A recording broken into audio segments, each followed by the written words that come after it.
I feel you. Kaya sa naiiyak mo.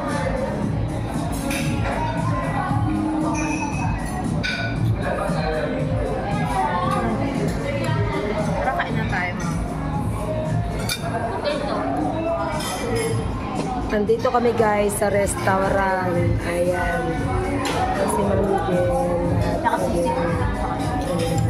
So, ayan. Kumakain guys. Napakasarap dito. So, ito yung guys. Ayan yung pangalan niya guys. Yan ang pangalan niya. Yan ang pangalan niya. Kung gusto niyo kumain dito, ayan ang pangalan niya. Okay? Alright. Sige, salamat. Later. Ay, Patrin, kumain ka muna.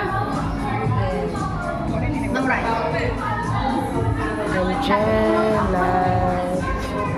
Ayan, thank you for watching. So, like and share and subscribe sa aming pagkain.